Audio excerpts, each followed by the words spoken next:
konti lang naman.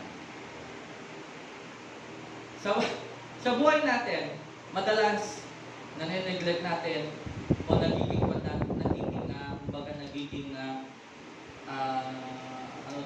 hindi na nawawala sa buhay natin yung pagsasabi natin na konti lang naman, minsan lang naman, ngayon lang naman, diba? Minsan-minsan lang ito. Okay? So, lalo na halimbawa, so I am saying about the small things, kaya yung pag-aaralan natin when small things become big. No, konti lang naman, minsan lang naman, ngayon lang naman. Ano pa yung mga dahilan kung minsan ng tao? Pagka halimbawa alam niya may pagkakamali siya, tapos sa tingin niya maliit lang. Paano nga ba natin nasusukat ang pagkakamali? Paano ba natin nasusukat yung kasalanan? Meron bang sukatan ng kasalanan? Dito sa mundong ito, merong sukatan ng kasalanan. Ang pagkakamali, iba-iba ang parusa ng mga kasalanan. Depende sa kung ano yung crime o yung kasalanan na nagawa. Meron yung mga nahuhuli, sabi nga, huli pero di kulong. Meron naman yung mga nakagawa ng pagkakamali na merong consequences. Kailangan ikulong. At depende rin yan kung ilang taon yung magiging judgment sa kanya. But sa mata ng Diyos, ang kasalanan ay kasalanan. Maging maliit, malaki, katamtaman, pinakamalaki, still, pantay-pantay na yan ay kasalanan. Wala namang sinasabi sa Bible na dahil ikaw ay malaki ang kasalanan mo, mas marami kang dapat gawing panalangin. Dahil ikaw ay konti lang din yung panalangin mo. Naging tampulan pa nga ng tukso yan eh. O ng kwento, naging tampulan pa ng kwento yung ganyan. Na depende daw sa kasalanan mo, yung dami ng panalangin mo. May nag-confess. Sabi niya, ilang ba yung naging kasalanan mo? 6 po. O magdasal ka ng 6 na beses. Mag-pray ka ng 6 na beses para mapatawad yung kasalanan mo. Ano ba yung nagawa mong kasalanan? Kinuha ko po yung 6 na manok ng kapitbahay ko. O magdasal ka ng 6, kung 6 yung ginawa mo, pwede po bang gawin kong 7 na? Bakit? May naiwan pa po kasing isa. Kung gano'n ang basihan, paano natin mabibilang yung kasalanan na nagawa natin? Minsan hindi na natin, madalas, sa buhay po natin, hindi na natin nabibilang o ibinibilang yung mga maliliit na bagay. Kasi nga, ang akala natin, maliit lang naman. Konti lang naman. Ngayon lang naman. Minsan lang naman. Ano pa yung mga alibay natin? Tayo ang gumagawa ng definition ng kasalanan natin. But biblically says na pantay-pantay ang paggawa o yung nagagawang mali. Ang mali ay mali. Sa mata ng Diyos, ang mali ay mali. Hindi pwedeng mga tuwiran tayo, Lord, minsan lang naman. Lord, ngayon lang naman. Lord, konti lang naman. Hindi natin pwedeng ikatwiran niya na bakit siya malaki. Diba? Bakit ako konti lang? Parehas lang yan eh. Basta ang usapan ay mali. Kaya nga, when small things become big, little sins are more dangerous than big sins because they are multiplied easily. Mas nakakatakot nga daw po yung mga maliliit na kasalanan. Bakit po? Kasi mas nagmumultiply sila ng mabilis. Bakit nga? Kasi nga ang instinct o iniisip ng tao, konti lang naman. Maliit lang naman. Yung maliit, pag pinagsama-sama, yung konti, pag pinagsama-sama, dumadami. Saan ba nagsisimula ang lahat? Sa marami ba kagad?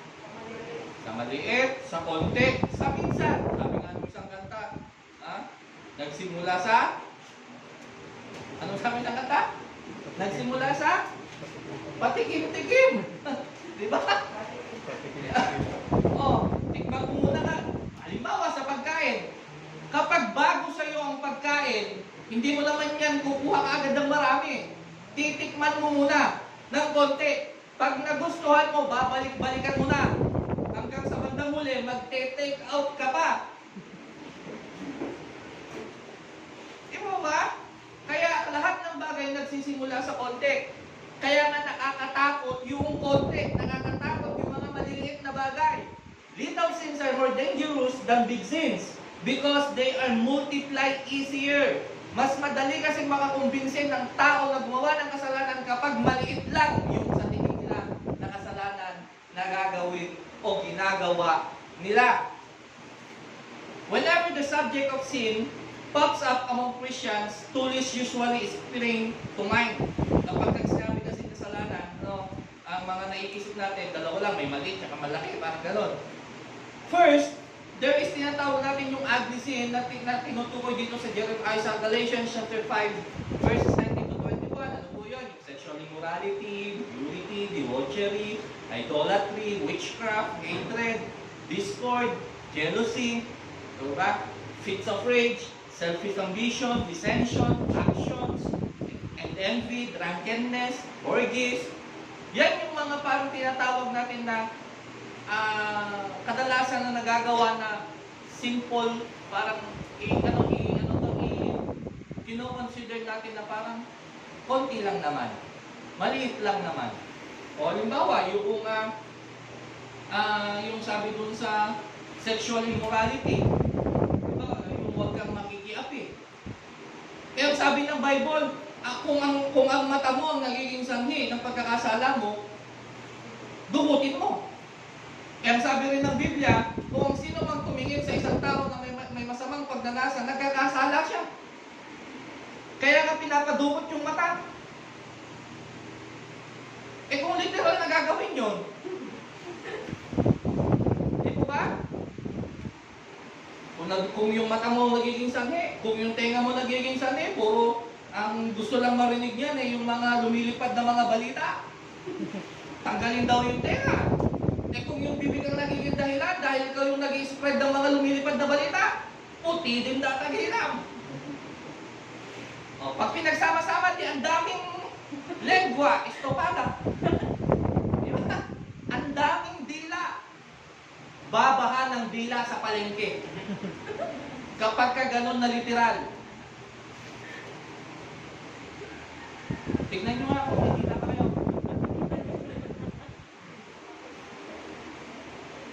Pangalawa, meron yung tinatawag natin na 10 Commandments.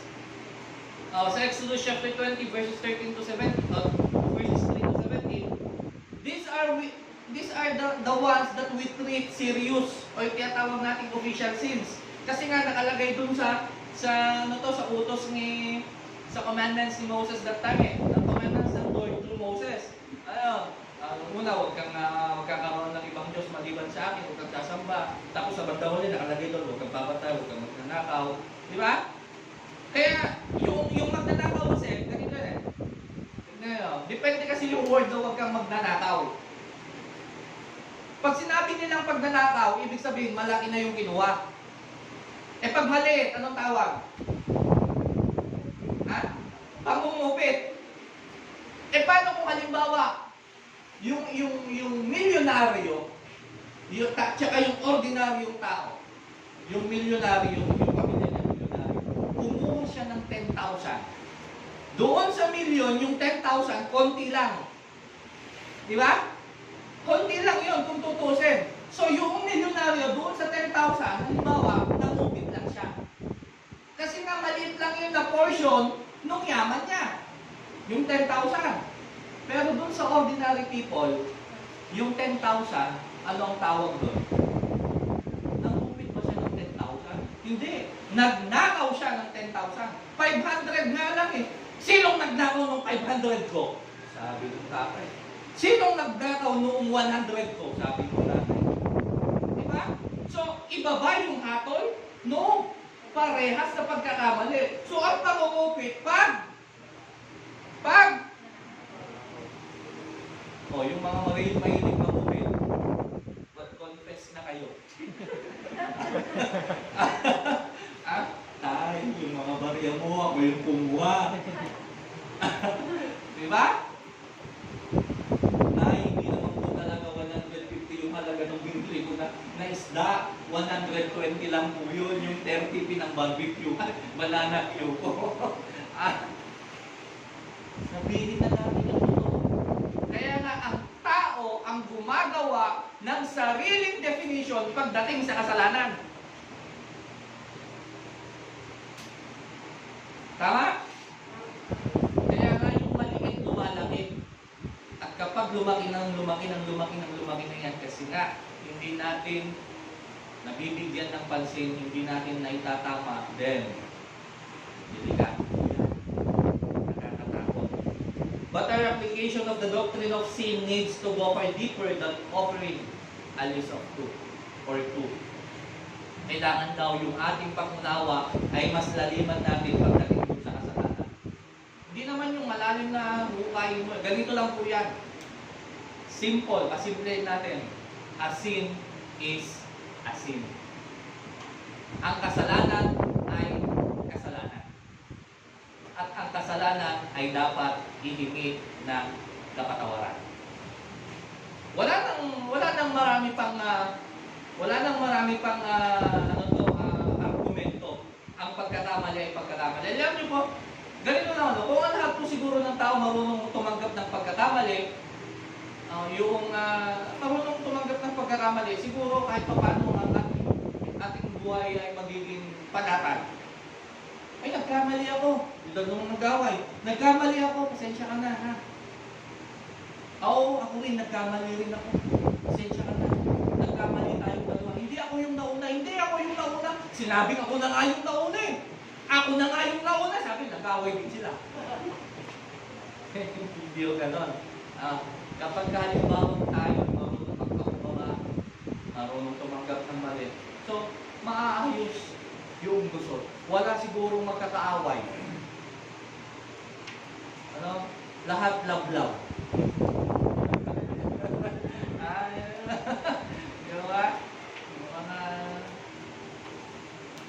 Yan naman po talaga eh. Sa pag-ibig, diyan po tayo nilikha.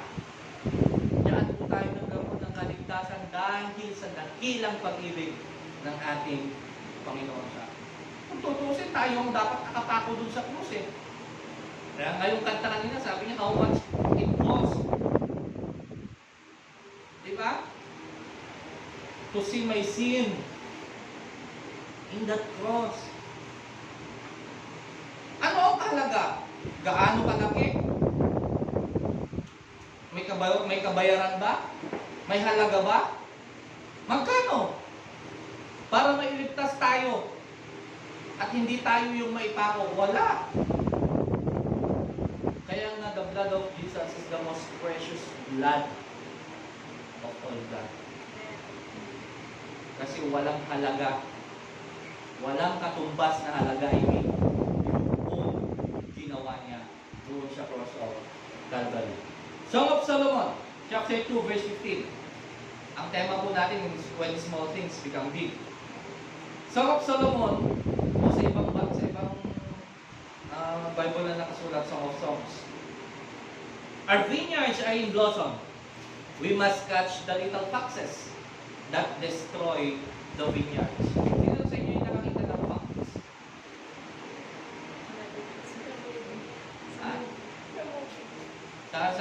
Sa TV lang, sa atin wala naman talagang fox dito eh.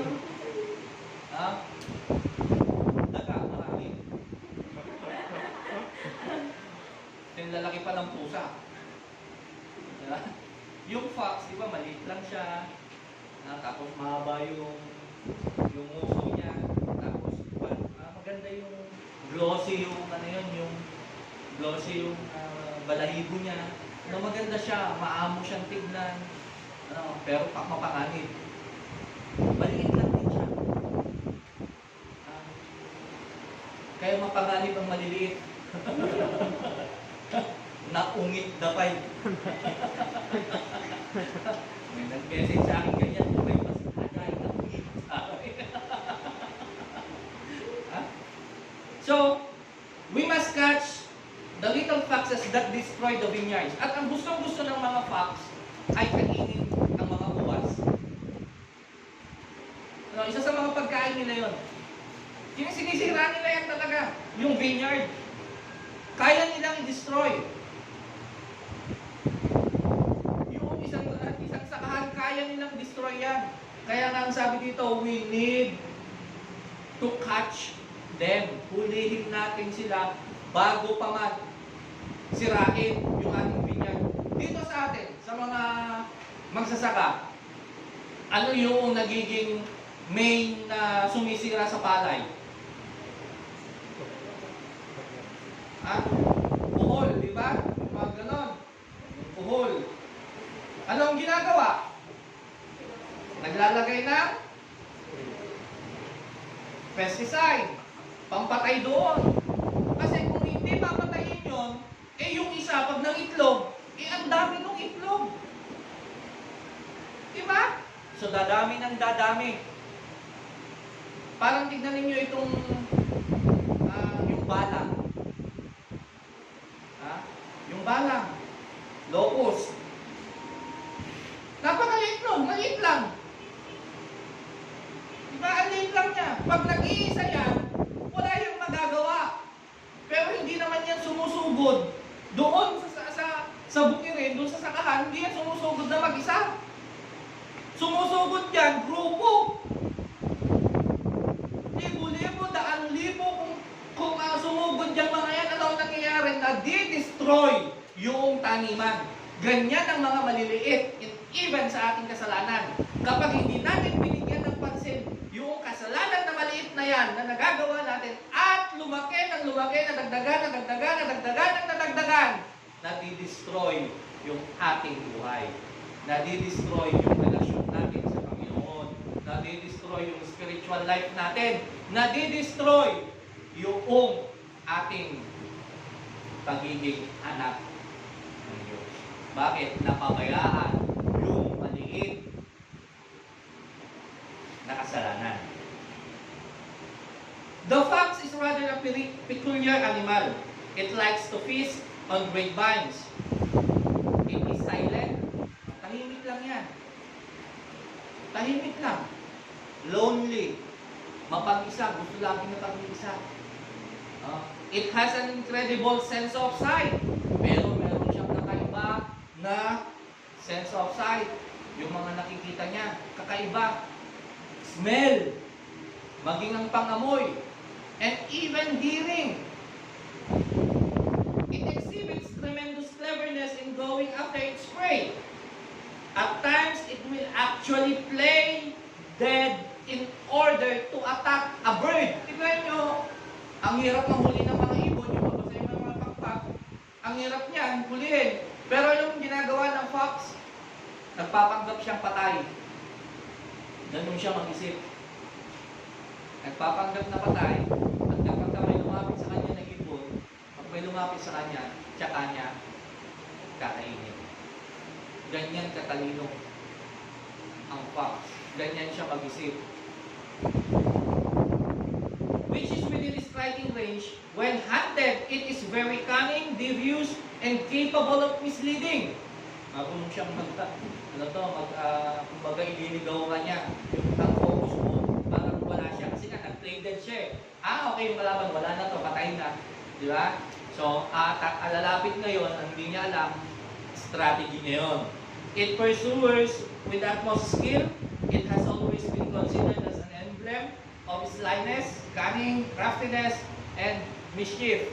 Mapandin lang. Magaling manlin lang.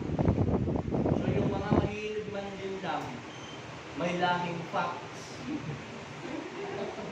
Ano ba sa Tagalog yung fox?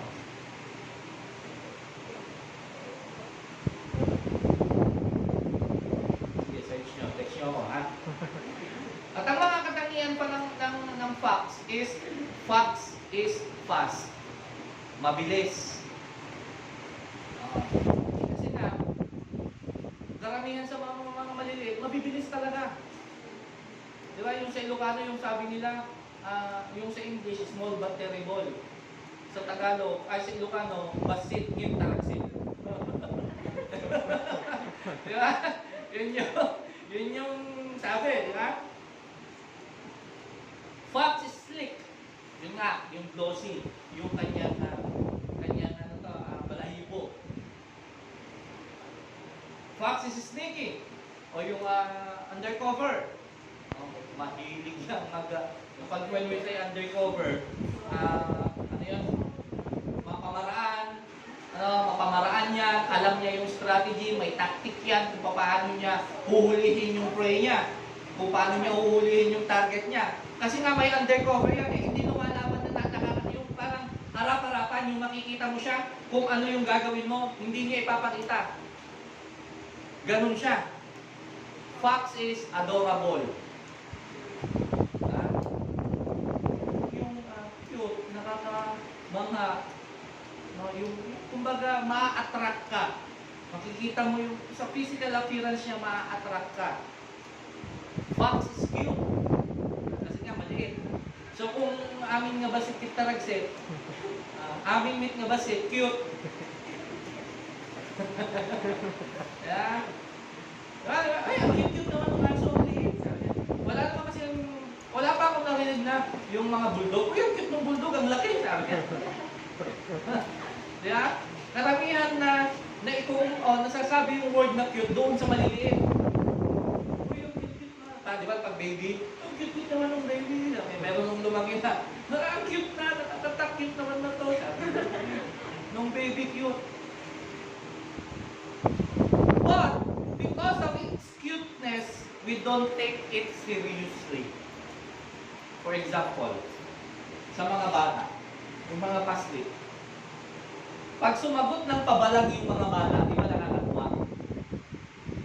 Anong ginagawa ng mga magulang, ng mga ate, ng mga matatanda sa kanya? Natatawa, natutuwa. Halimbawa, sabi ng 2 years old, nagsalita, inutusan mo, punta ka na doon, kunin mo na, ikaw lang kasi di ba? Natutuwa yung matanda. Ay, galing-galing mo talaga mga tuwin ang bata ka. Kala natin tama. Pero ang sabi ng Proverbs, dapat itama, ituwid. Minsan natin natin yan. Kasi nga maliit pa naman. Anong dahilan? Bata pa yan. Matututo pa. Maliit pa siya. Hindi pa niya alam yung ginagawa. Tama, maliit pa siya. Hindi pa niya alam na tama o mali yun. So dapat turuan, habang bata, habang maliit, sabihin yung mali. I experienced that. Kay Jacob ko, nung maliit siya. Di ba nga, mga bata ngayon, medyo kon na sa mga gadgets. Hindi natin maiwasan na may mga napapanood na mga hindi magagandang word. And then, may lumalabas na word sa kanya na hindi maganda. Yung mga napapanood niya kasi nga English.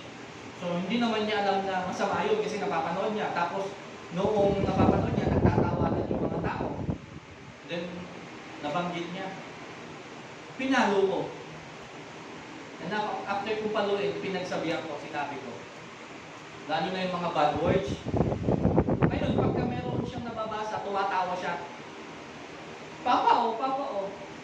That's bad. Just ignore all the bad words. Don't say that. Alam niya na mali. Kung hindi ko itatama yun, di ba? Kung hindi natin itatama habang bata sila, akala nila okay lang. Kung tatawanan natin, kung maengganyo tayo, akala nila okay lang. Akala nila, cool. Ganyan kasi tayo eh. Akala natin yung maliit na bagay, dahil nasa maliit pa yung bata, o maliit lang yung kasalanan, it's okay, it's normal, it's cute.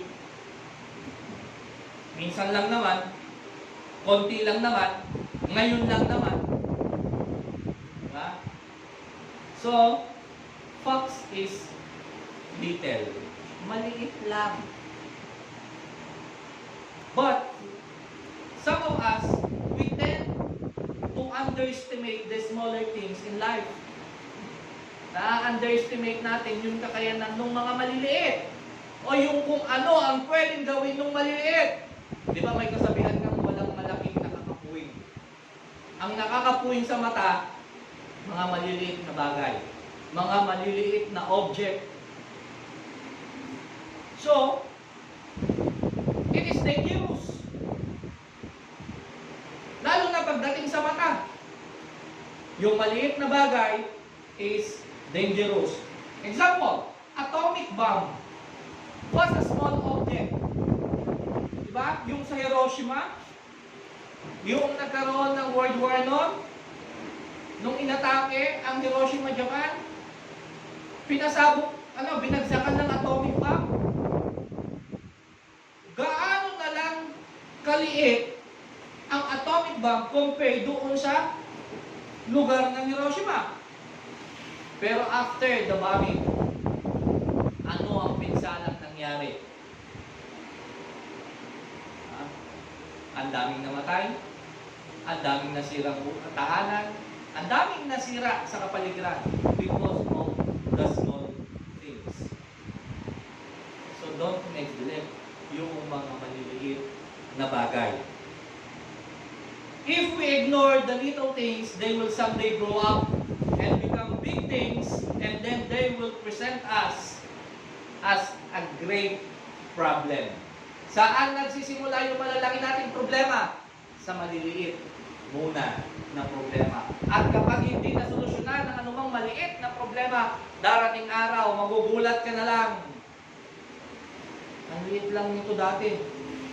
Lumaki na. Parang tao lang. Kapag bihira mong pansinin o bihira mong nakikita, but hindi mo tinitignan, hindi mo madalas na obserbahan. Kapag nagkita kayo, may malaking pagbabago, magugulat ka na lang. Ang liit lang natin na ito na ngayon. Same as with sin. Kapag hindi po natin yan nabantayan at tinama habang maliit, darating ang araw, yan po ay magiging malaki. At i-represent, bubulaga sa atin ang isang napakalaki na problema. Kaya mahirap nang ayusin. Parang sa sakit din po yan. Ano po galing ng Pilipino? Hanggang kayang tiisin. Kahit kumikirot, kaya pa yun. Pag hindi na kaya, itaray na po yung Diyos sa bitahan. Diba? Sana, nung medyo sumakit pa lang yung ulo, nag-take precautions na. Uminom na ng maraming tubig. Kailan umiinom ng maraming tubig ang tao? Kapag may sakit sa bato. Kapag hirap nang umihi, saka iinom ng tubig. Nung okay pa ang lahat, umiinom din naman, pero may kulay.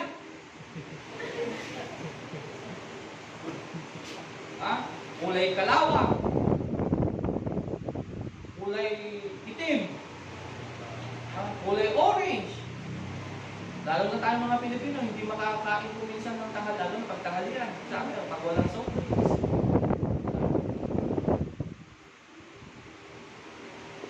High blood na nga, papaitan pa, bulalo.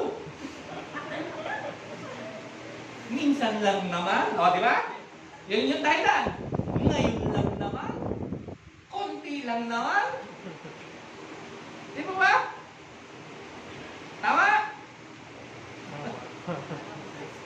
Tapos, pagkatapos kumain, no.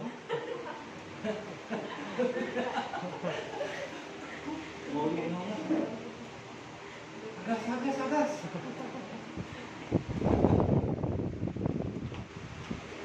Hindi masama ang maliit kung alam natin ito ay hindi talaga masama. Damihan mo pa kung alam natin hindi ito masama. Gawin natin ito. Lalo na kung halimbawa, kung ang mabuti nga, ang mabuti daw na bagay o mabuting gawa ng tao dapat yayaman. Huwag yung maliliit na bagay. Kanina mayroong nagpakita sa akin ng badya.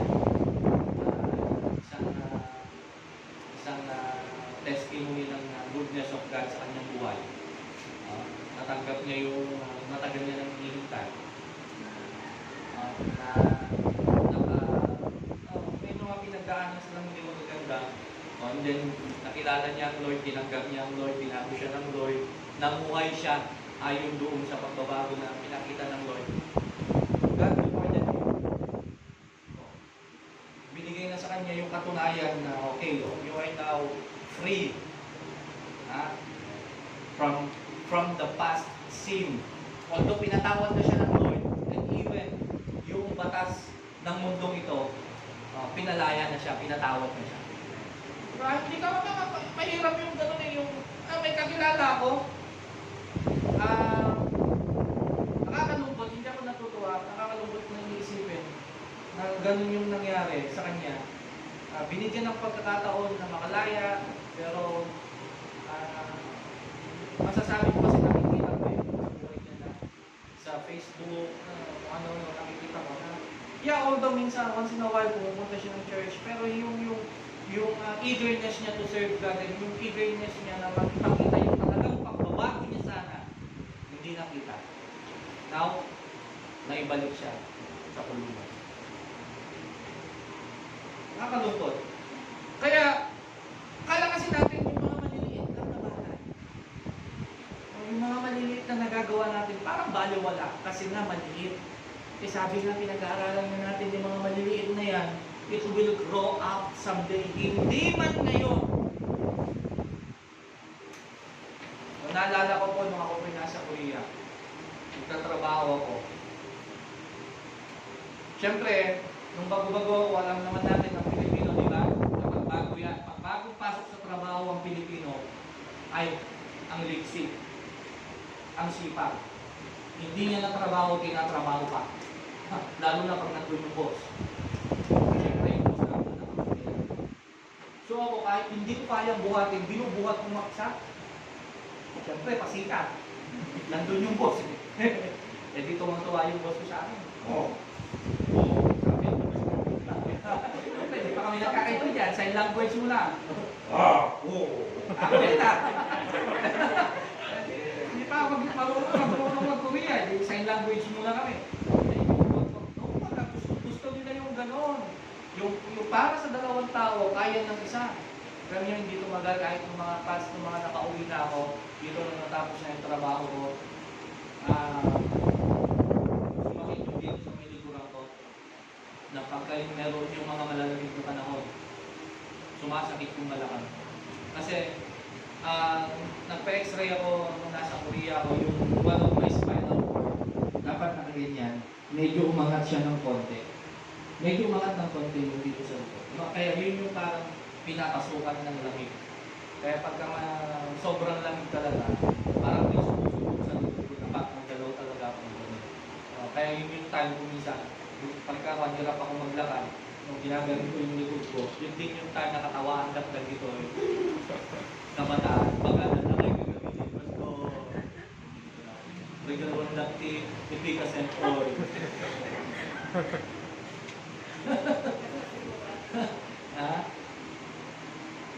Big things are sometimes easier to deal with with the little ones. Kung minsan mas madali pa daw nating i-deal o mas pinagtutuunan natin ng pansin, although kailangan naman pagtuunan ng pansin yung mga malalaking problema.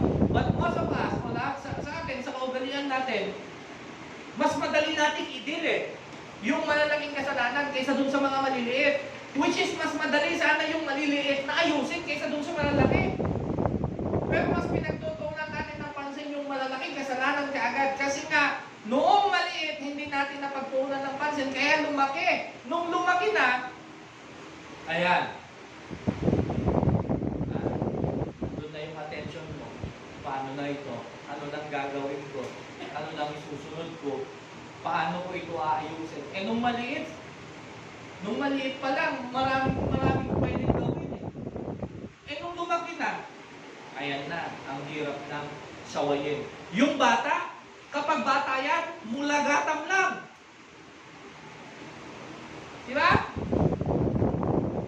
Sa amin nun, pasweet lang. Pasweet ng tatay, pasweet ng nanay, alam na. Pag kayong maggagabi na, kakay mo yan. Uuwi na yan. Ngayon, namamaos na. Tinatawag, namamaos na. yung nanay. Gasgas na yung vocal cord. Walang sumasagot. Andun lang pala katabi, nasa kwarto. Yung nanay naririnig sa buong barangay. Anong ginagawa mo na? Paano? Naka-headset.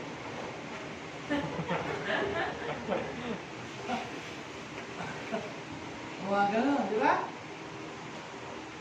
Tama? Tumatama. Kung itatama natin yan ng maliit pa lang, sawayin natin ng maliit pa lang, susunod yan kasi nga, maliit pa lang. Pero kapag malaki na yan, susuwayin mo. Patasin na, tatak.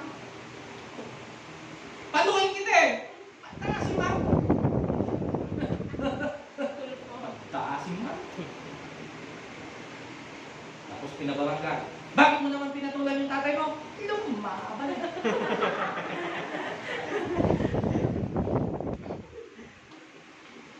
May nakapagsabi na, may ano nabasa ako. Noon daw, takot ang mga anak sa magulang. Sa panahon daw ngayon, baliktad na. Yung mga magulang na daw ang takot sa anak. Iyan, tumaiting mo na. Wala na, mas matataas na ang mga anak ngayon. Diba? Ang aminin ninyo, mas madalas ninyo sagot-sagutin ang nanay ninyo kaysa sa tatay. Bakit? Yung nanay kasi alam ninyo mabuhanga. Pero si tatay, wala nang sali-salita. Pag may makuha ka na hambalo siya, ihahambalo sa'yo.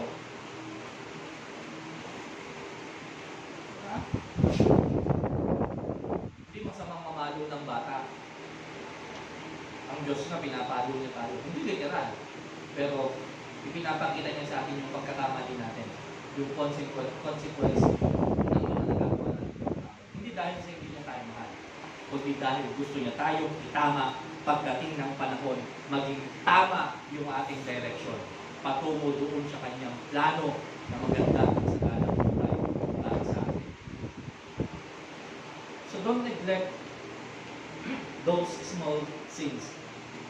We often take special care to watch for the big sins. But it's the little things that you have to watch out for too. Kailangan mo din daw pagtuunan ng pansin yung mga maliliit na kasalanan na nagagawa mo natin. At sa ganon, hindi na lumaki.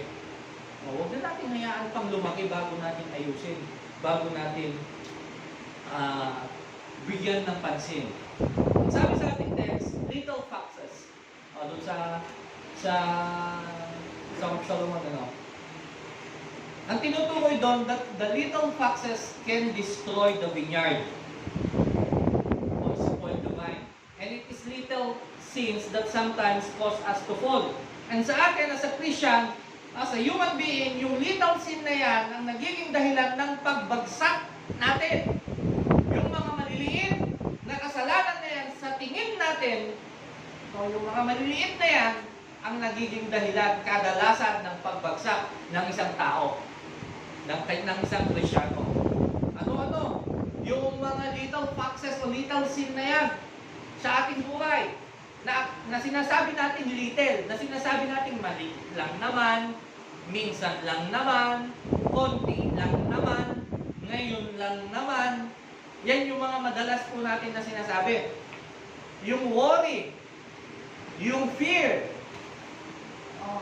yung worry, yung fear, yung pagkatakot na, may pagkakataon ka na, i-share mo ang word of God. Natatakot ako baka mapahiya lang ako. Natatakot ako. Baka i-turn down ako. Natatakot ako na mapahiya, baka kung ano lang magawa ko sa kanya. Sa family natin, ilan na po sila? Ilan pa po ang hindi nakakapakinig ilan pa po ang hindi tinatanggap ng Lord sa kanyang buhay. And that is one of our responsibility. Minsan, ang dahilan natin, may perfect time. Oo po, may kanya-kanyang panahon. Baka dumating na yung perfect time eh. Kasi nga, tinawag na tayo, nakilala na natin ng Lord, and nandun tayo sa family natin, member ng family natin. Maybe that's the perfect time ng Lord, pero wala tayong ginagawa. Hindi natin binigyan ng pansin. Another little success to see.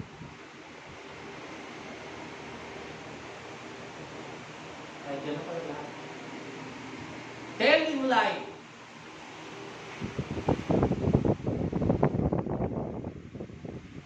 Yung iba, sabi may white lie. Mayroon pa, ano pa, may red lie pa ba? Green lie. Pag marami na, rainbow lie. Ha? So, ang pagsisinungaling ay pagsisinungaling. Ang sabi ng Bible, ang sinungaling ay, ang ama ng sinungaling ay, sino?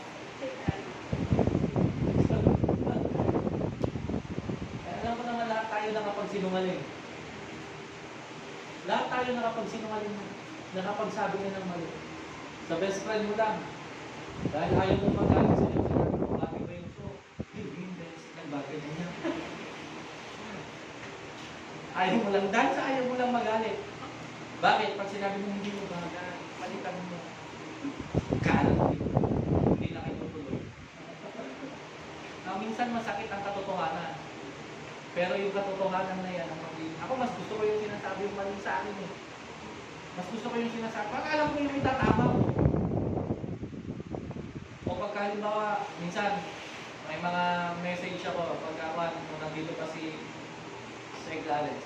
May nabanggit ako na parang sa pandinig niya ay hindi maganda yung natin. Bagoy mo yung third. Eh, at least alam ko. Diba? Kaysa yung just to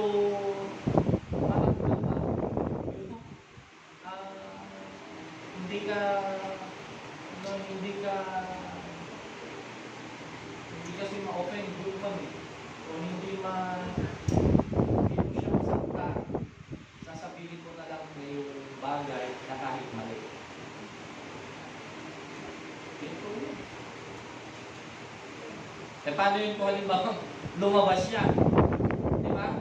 Lumabas siya, pumunta na doon siya sa maraming tao, mas maraming nakakita. Tapos sasabihin na pinagtawanan siya. Tapos sabi mo, sasabihin ko sana sa iyo, kanina bago tayo lumabas. Kaya lang na, baka magalit ka sa akin. Ba't hindi mo sinabi? O, nilalong nagalit. Di ba? Kaya nga merong sa husgado, bawal magsinungaling yung mga testigo. Kasi pagka napatunayan na nagsisinungaling yung testigo, kakasuhan din sila. Nasa Bible naman, nasa Ten Commandments, huwag kang sasaksi. Ha? Sa hindi tama. Ibig sabihin, ay oo, ganito yan, nakita ko. Ganito yung nangyari. Ganyan. Ito yung simula. Tapos nung pa dumating si ganito. Tapos sumugod na yung lahat ng kapitbahay. Paano mo nalaman? Imbagada ka na.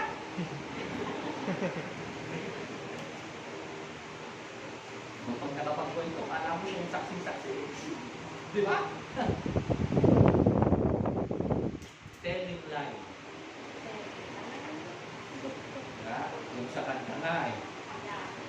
Bata pa lang. Nagsisinungaling na. No papa. Telling lie, no papa. Diba? Open your mouth. O, nandun pa na. Anong nangyari? Tumawa pa. So, parang may encourage tuloy yung mga bata na magsinungaling. Diba? Alam natin yan, ano kami.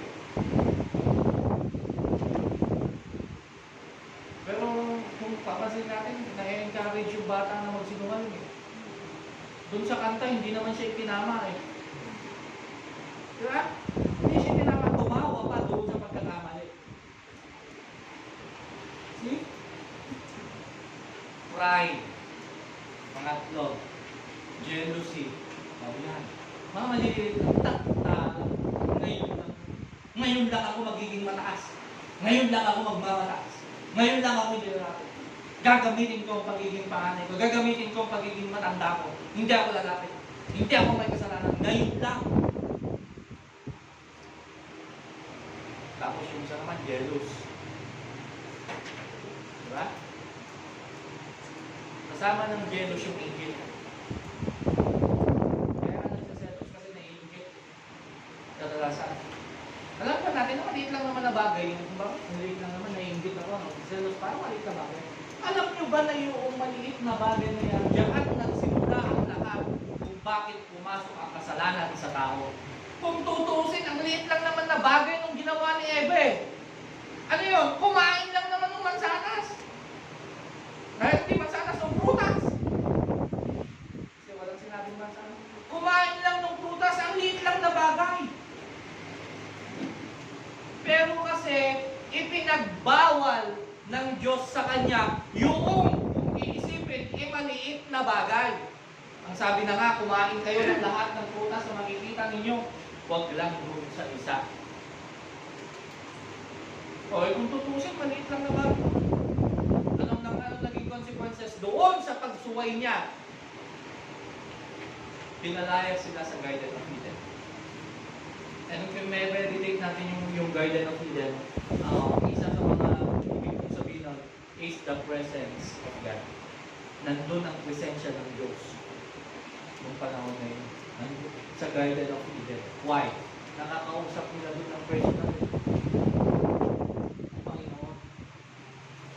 Diba narinig pa nga nila yung yapang eh. Yung yapang yung kanya, diba? Narinig nila yung kaya nga nagtago sila eh. Dahil natakot. So, noong nagkamali sila doon sa akala nilang maliit lang na bagay na yun, napaalis sila sa Garden of Eden. Anong nawala sa kanila? Provision, lahat ng favor, anong naging kapalit? Sumpa. Curse. If we obey, God will give us blessings upon blessings. But if we disobey and commit sin, that's the time na atakihin naman ng kaaway ang buhay natin to give us curse. Sumpa. Wala kasi tayong protection. Kaya pumapasok ang sumpa. But if God is with us, kahit anong sumpa, ng mga taong galit sa atin, hindi i-effect. Bakit? We have the shield of God. Alam pa ba natin yung iniisip ng ibang mga tao sa atin? Lahat ng mga tao makilala natin, alam pa ba yung iniisip? And there is a power in the spoken word, in every spoken word. There is power. Kaya nga we need to speak blessing eh. Huwag curse. As a Christian, dapat ang sinasalita natin, blessing. Hindi curse.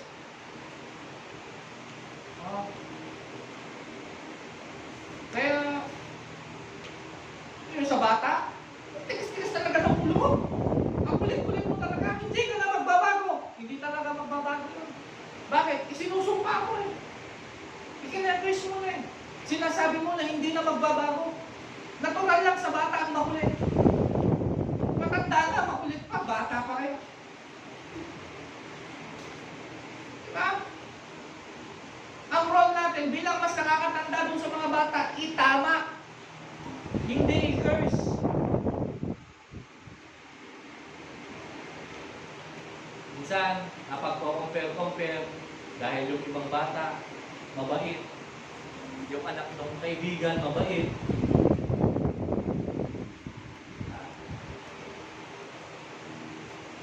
Buti pa yung anak mo, puti-puti. Yung anak ko, puti-puti.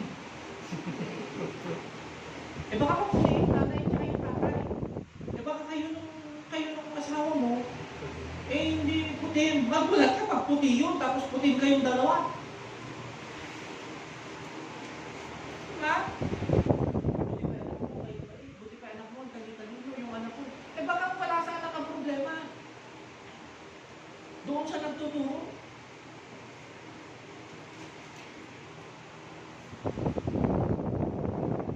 Noon yung mga magulang na nagagalit sa akin, at lagi daw nandito sa church yung mga anak nila, daw ginagawa. Mga nakalipas na panahon din, may mga nagme-message sa akin ng mga magulang. Pastor, kung tayo nga rin po yung anak ko dun sa bahay, isama yung po dun sa grupo dito. Ay, sige po yan. Parang invite dito, mga kabataan. Pero dati, ayaw. Kaya makikita ang pagbabago, kung may makikita ang pagbabago, kung may makikita ang mabuti, hindi mo na kailangan sabihin na mabuti kang tao. At kung merong curse naman na sasabihin sa'yo, at merong kang relasyon sa Diyos, hindi tatalak ang mamaya. God will protect us. Another, gossip. O ayan na. Walking CCTV in the generation of millennials. Yan yung term. Walking CCTV. Hindi na natin kailangan expand dyan. Amutay-watan. Ano yung gossip? Ay, bibigat pa lang. Ang yung bukat pa lang ay kumari. Ano niya? Yung galing magwawalis ang bakod na ganyan. Magwawalis ang bakuran na ganyan. Tapos pag nakita si kumari, wala na. Yung dumi na dyan. Nasa na yung walis. Kaya sa kilig. Hindi kami tabihan na pa. Awa rin. Nalpas pa rin. Jakbal pa rin. Ay, makabandog natin. May nga kami sa kita. Wala kayo. Ganda. Sakit ato yung tastoy ko niya. Apaya niya kinupag. Awit. Awit. Kulo ka kung man. Yun siguro. Siguro. Kaso wala ko pa man. Nagman-malim.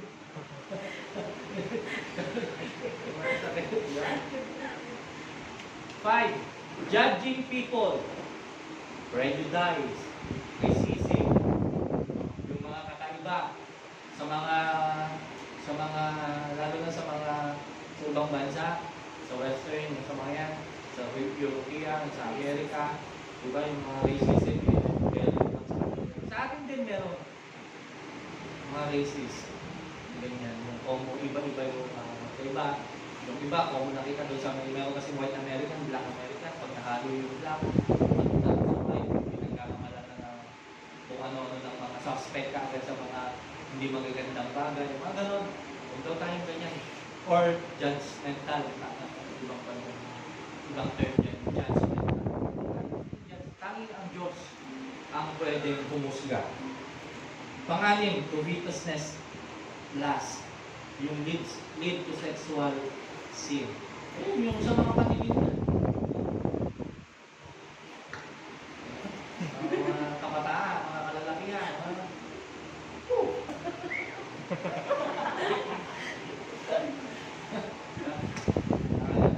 Tapos nakalagpas na eh.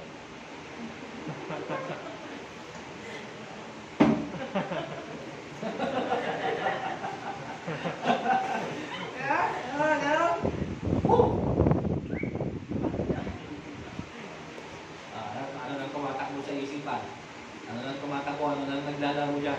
Anak ka naman ang naglalaro sa kanila, naglalaro ng volleyball. Nakakita na gano'n, anak ka ng volleyball, nag-familiarization na. Kaya nag-leads to sexual sin. Sa internet ngayon. Diba? Umaga niya. Kung ano-ano. Pagkatahimik, ano nang ginagawa. Pag kayong, halimbawa, kaya ako, nagagalit ako pagka yung sa anak ko, pagka nag-computer siya, nagagalit ako na nakalock yung pin ko ng kwarto. Gusto ko pagpapasok ako doon. Pasok hindi na kailangan pag-computer. Dire-diretso na dapat. Sabi ko nga, huwag ka na maglalak. Kung wala kang ginagawang hindi maganda, huwag kang maglalak. Hindi na siya naglalak. Kasi pag yung mga bata, binuksan mo yung pinto, nakatutok ka computer o sa kanya. Tapos, pagka binuksan mo yung pinto lang nagulat. May ginagawa ka kanya. May ginagawang kababalaghan. Beware of those. Akala natin small. And then, yung pang-pito, ito. Ako, ang dami nito. Drinking liquor. Konti lang naman. Tatalang mer. Pasit lang mer. Awang mer. Awang mer. Magkakita.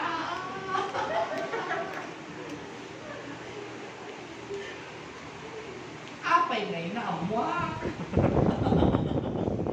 No awan na rakita. Ayon sa aking bubuy.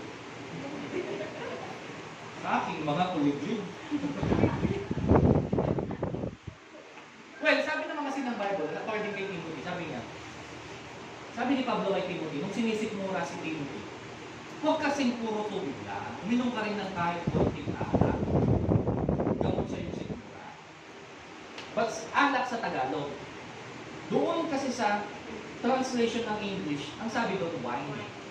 It is a grape wine. At ang grape kasi may natural na alcohol. Natural na alcohol. Yung wine. So pag pinag-serve mo yung grapes, nagiging alak siya. Parang yung pang-tinigay. Yung mga, yung bigna, bugna, yung mga yan, kahit nga yung sugar cane eh. Yung, kahit yung coconut, yung tuba, it is a natural. Kaya lang, pag pinag-serve,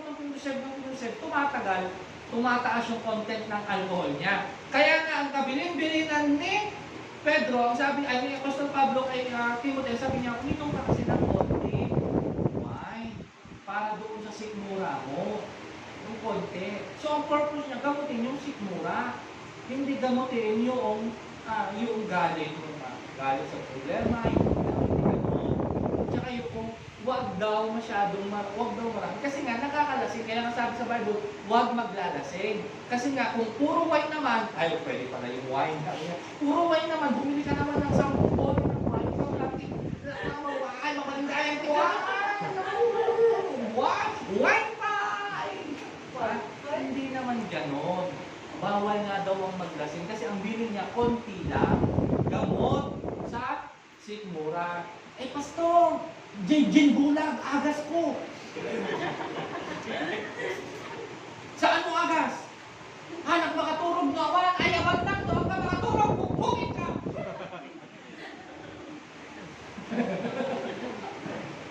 Pampapigsak nakin. Pastor, anak gawin makapag-English, mga anak na ba? Di ba? Ay, totoo naman, di ba? Yung inyo, mga kabataan, experience yan. Ang gwapo-gwapo nyo paglasing. Pakiramdam ng taong lasing siya ang pinakagwapo sa buong mundo. Nood na makita ng abalasan kayo. I miss. Kaya ako muna nagwapo suna. Apay, tagpusturo kami. Parang mga yan dito, andi dito na. Mapusin mo dito kasi sa kapal. Kasi yan ginamit ng mga kapatid. Wala na sa katinuan yung sarili. Kaya karamihan ng gumagawa ng hindi magaganda o nakakagawa ng hindi magaganda ay nabartik. Bakit? Malakas ang loob. Pero hindi totoo na hindi nila alam ang kanilang ginagawa. Alam nila yung ginagawa nila, lumakas lang yung loob nila.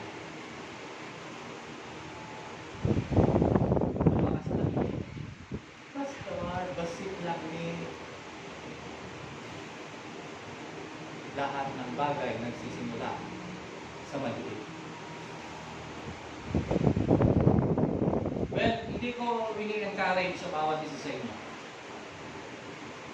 But please, if you are doing so, at talagang sa bahay ninyo, yung parang meron kang itinitreat, then stay at your home. Doon na lang. Huwag nyo nang ipopost pa sa Facebook. My day. Sarap ng may pinagsamahan. Huwag na. Huwag na natin ipopost sa Facebook na nandun si Jin Bulag, yung Kabayo Bulag, yung Sanmig. Sanmig lang. Ako nagpo-post ako ng Sanmig. Coffee. Sanmig coffee na lang. Huwag ng Sanmig lang. Sanmig coffee. Post natin. Ha? Ano yung sabi doon sa kape? Yung paano nagsisimula ang araw? Kape. Saan natatapos ang araw mo? Bulag. Marami dyan,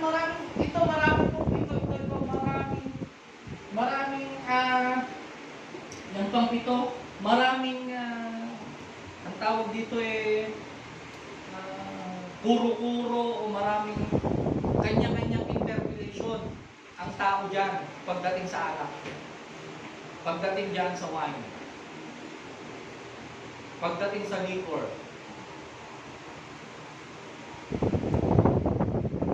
Question why? Pinagbabawal. Pati yung kasi doon sa Tagalog, yung doon sa Galatians chapter 5, yung mga kagaya nito at mga kagaya nito, sabi doon sa mga vices, no? Pati sa pagsisigarilyo. Ay, hindi pa ako nagsisigarilyo, pastor. Vape lang. Ano ang nakalagay nyo sa kanan ng sigarilyo? Cigarette smoking is dangerous to your health. Tapos ngayon may mga ano doon yung mga lantan, yung mga kung ano-ano na yung mga sakit na pwedeng makuha. Sabi ko, bakit kaya hindi na lang iban na lang ito? Wala na talaga. Kung nakakapagbigay ng sakit, malaki kasi ang tax daw. Nabubuhay. Malaki ang tax. Malaki nga ang tax. Marami naman nagkakasakit. Pinapaintig pa nila. Yung iba, pinamahal na, pero may tumatangkilik pa rin. May nakita nga ako doon sa Facebook yung sa isang magkano yung isang stick ng sigarilyo katumbas ng isang hollow block, diba? So kung inipon daw niya, nakapagpatayo na siya ng bahay yung inipon niya, pinambili niya ng sigarilyo kasi nga konti lang naman, minsan lang naman.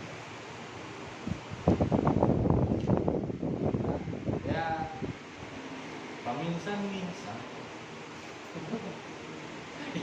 Yung minsan na yan, nagiging madalas.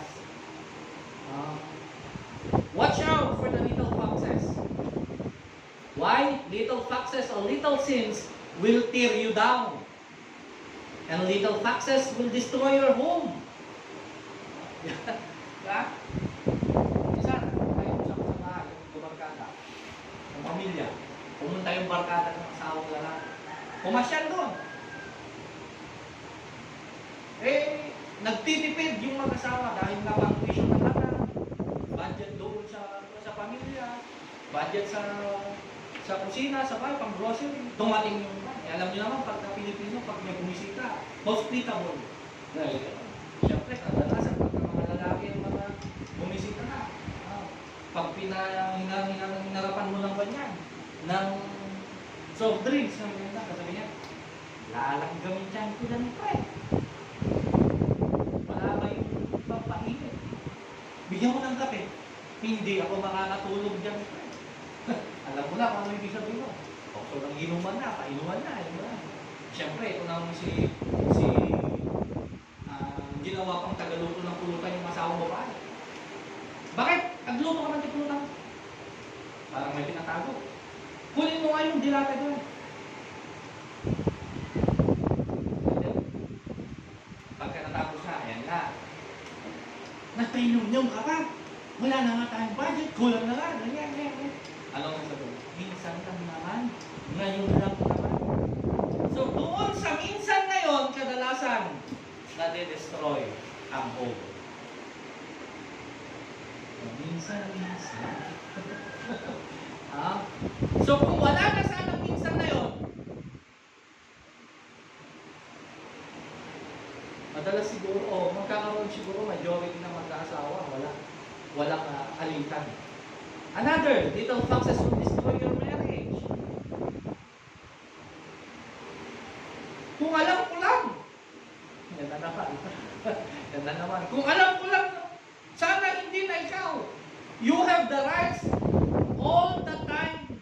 No, you have all the time and you have all the rights to know kung sino yung gusto mo na makasama. Nung ikaw ay binata at dalaga, alamin mo na alamin kung ano. Sabihin mo, ito yung hinahanap ko. Ang hinahanap ko sa isang lalaki o sa isang babae, kamo, hanggang mamartik. Una, may takot sa Diyos, hanggang mamartik, hanggang minsan-minsan, kulang. Tapos ipakita mo yun, ilagay mo. Pag nagpapasa ng, mga lalaki, kung maniligaw kayo, mga kabatang lalaki, magpasa kayo ng resume. Di ba nag-a-apply kayo? Sa trabaho, ganun din eh. Pag nag-a-apply ka, may resume. O, hindi sa paniligaw, nag-a-apply ka, maggawa ka rin ng resume, ilagay mo doon, pangalan, yung age, yung weight, ilagay mo doon lahat. Tapos yung dislike, yung mga, may bisyo ko, ganito ako, mamartik ako, at the bisyo, sa duta, kawan trabaho, nagpigsanak mga, tambayan, at ado ti, panawin ko na kita barkada, katindata, agapat ang toong lang. Diba? Yun yung ang tanong na ipakita. O tapos sasabihin, papakita din naman ng babae, ito yung sa lutak me, hanap me na ang magluto, ang maglaba, amok lang ang pedicure, amok lang makichismis, walang amok lang mangan. Amok pa'y maturog, amok ginaw ti pinggan, ti kita plato. Anya lang, kaya kami din lang maturog, mangan. Kasi kayo, sabihin nyo, tignan ko, ipakita nyo, para walang sisihan na kung alam ko lang. Pero, sige, okay lang ata kaya. Napintas kami, guwapo kami, okay lang ata. Uray patay tayo itong tibisin. Basta guwapo tayo kapatay. Ganun ba? Sasabihin ba natin na, sige, kahit pamatay na tayo sa gutom. Basta guwapo tayo. Basta nakangiti tayo doon. Di ba yung walang pera, parehas tayong tamad. Uminom ka, hanggat gusto mo, basta guwapo ka pa rin. Ganun. O di pa, hindi darating doon sa araw na kapag nag-away, kung alam ko lang sana noon. Hindi ikaw yung pinakasalan ko. O at least nandun sa resume, ito yung resume ko, nanay. Ito po yung resume ko para sa anak niya, ipakita nyo. O yan, makikita niya. Okay. Tamad ka pala, wala kang trabaho, o lasinggero ka pa, wala ka namang anak, tambay, mahilig lang sa barkada. Bagay kayo ng anak ko, ito, sige.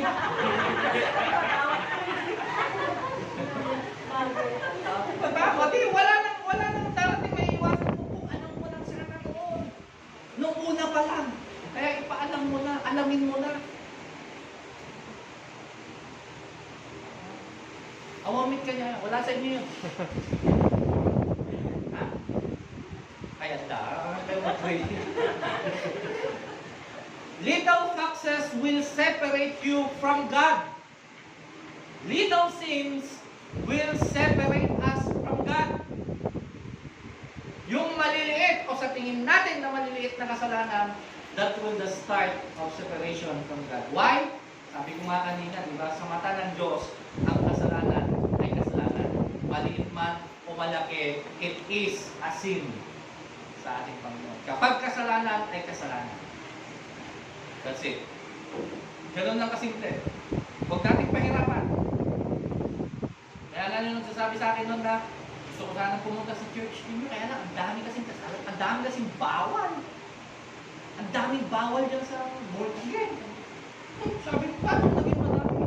Isa lang naman ang bawal sa amin. Kadami kaya. Isa lang ang bawal sa amin. Ano yung gusto? Bawal ang kasalanan. Bawal ang kasalanan. Eh di bawal uminom? Kasalanan ba yun? Bawal maglaseng, sabi niya. Kasalanan ba yun? Oo, bawal yun. Bawal maligo ng marami. Kasalanan ba yun? Oo, bawal yun. Bawal mong babae. Kasalanan ba yun? Bawal yun. O di madami din bawal. Isa lang. Kasalanan. Diba? Kaya sa Diyos, ang kasalanan ay kasalanan. Hindi natin pwedeng sabihin na, Lord, hindi naman mabigat yung kasalanan ng nagawa ko, maliit lang naman. Pwede ba? Paaraw na to. Hindi pwede yung gano'n. May consequences ang bawat. And sometimes, that little sins will separate us from God. Little foxes or sins will hinder your prayer life. Doon sa maliliit na bagay na yan, it will hinder our prayer life. Dalas, hindi na tayo nakakapag-pray. Hindi na tayo nakakapagdasal, nakakapagpasalamat sa Lord because of that little sin. Little sins or foxes will stunt your spiritual growth. Ibigilan niya yung ating spiritual growth. Little foxes or sin will cause you stress. Di ba ang kasalanan nakaka-stress? Ang kasalanan pag naging malaking problema nakaka-stress. At alam po ba natin na ang stress ang nagiging isa sa mga main reason kung bakit nagiging masasakitin ng tao. Kasi ang stress ay nagpapababa ng immune system ng tao. At kapag ang immune system ng tao ay mababa, mahina, prone siya sa sakit.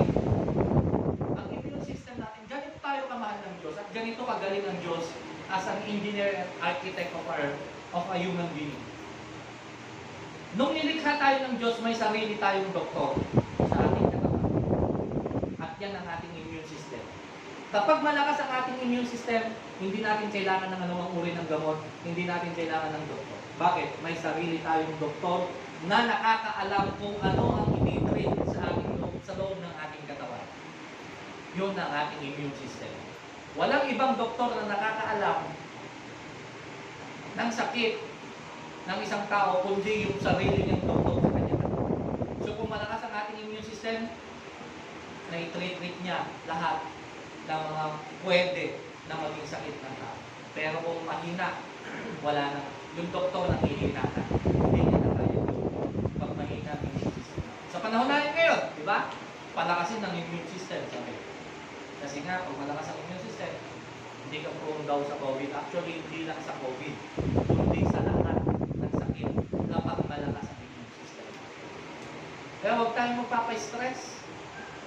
Doon sa maliit pa lang, simula. Kaya mayroon yung time na nakita ko, bataan, may nakita ko na pinopost sila, mga picture nila na nag-iinuman, mga gano'n, pinopost sila. Eh, in-unfriend ko na itong mga tao na bakit ayaw mo po ng stress. Ito na mga asawa ko, ang ginawa, in-screenshot, isinend pa sa akin. Sabi niya, B, nakita mo ba ito? Sabi in-unfriend ko na nga yung mga yan dahil ayaw akong ma-stress. Ang dami ko akong iniisip. Ang dami ko akong dapat unahin, sabi ko. Tapos iisip, may stress lang ako sa kanila. Huwag mo nang isinesip kaya lang ako kasi hindi mo pa nakita. Hindi ko talaga nakita kasi nga in-unfriend ko sila. Isinend ko lang para makita mo.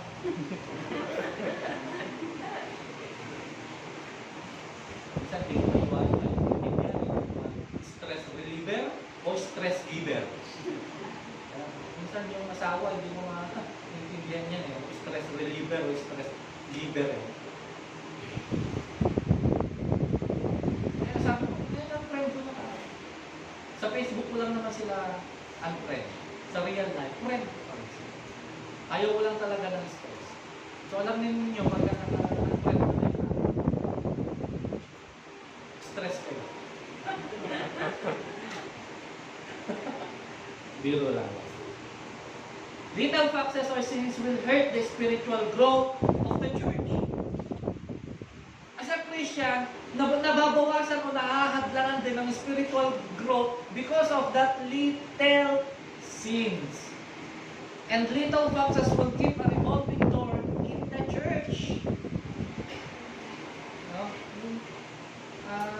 Parang nakahadlangan din, parang tayo pa yung nagiging isa sa mga hadlang because of the small sin na alam natin. Ano ang dapat natin gawin? We need to overcome little foxes o yung little sin. Do it in a positive way. Ganito po yun, ano?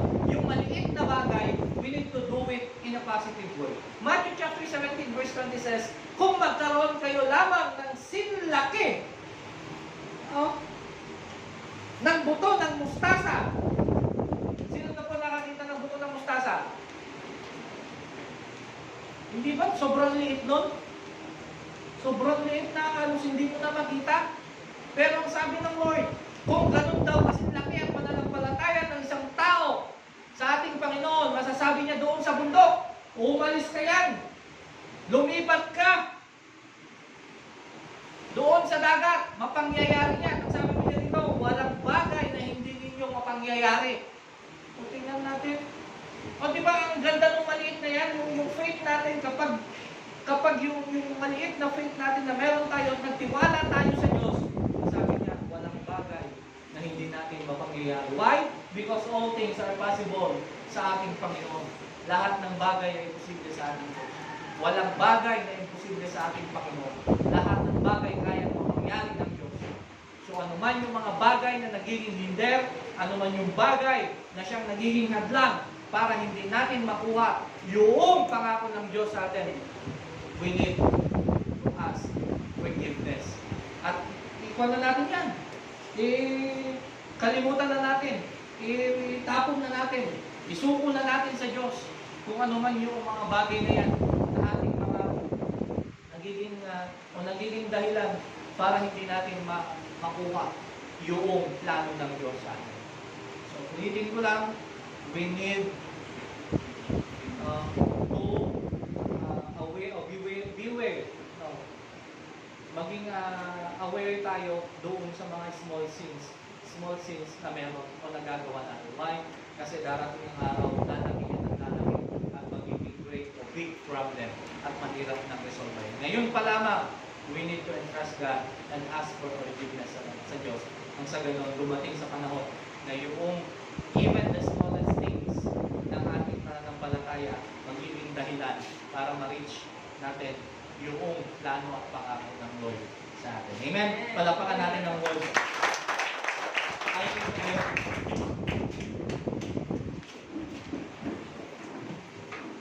Tayo manalangin. Dakilang Diyos, salamat po sa oras nito. Salamat po sa iyong mga salita. Salamat po, Panginoon, for knowing na hindi lang pala ang malalaking kasalanan ang dapat pinagtutunan ng pansin, maging sa maliit pa lamang ay ito'y amin ng pagkukunan ng pansin. Sa ganun, O Diyos, ay hindi na po ito lupa. Kaya sa oras na ito, Lord, we are asking for your forgiveness. Sa oras na ito, Father God, kami lumalapit sa iyo. At ano man yung kasalanan na meron kami maging sa pinakamaliit na bagay, we are asking for your forgiveness, Father God. Kayaan mo na huwag maging dahilan ito ng pagkasira ng aming relasyon sa iyo. Una, ng relasyon namin sa aming family, ng aming relasyon sa marriage, sa family, sa kaibigan, sa church, at hindi mahadlangan yung growth na plano nito. Salamat, Panginoon, dahil hindi mo kami pinapabayaan at you still remain faithful at patuloy mo kami pinapaalalahanan despite of our situation na laging gawa ng mali, still Lord, na kami ay handa mong patawarin. Kaya sa oras na ito mga kapatid, saan yung kinakatayuan? Can we just say a prayer sa ating Panginoon Jesus? Talk to Jesus. Na nakikita niya tayo. Ano man yung mga past natin na hindi pa mabitawan, ano man yung mga pagkakamali o kasalanan na up to now still nagagawa pa rin natin. Ask for forgiveness sa ating Panginoon. Nakikinig siya, makikinig siya, at handa tayong patawarin ng Diyos. Kausapin natin ng Lord. Sabihin natin yung gusto natin.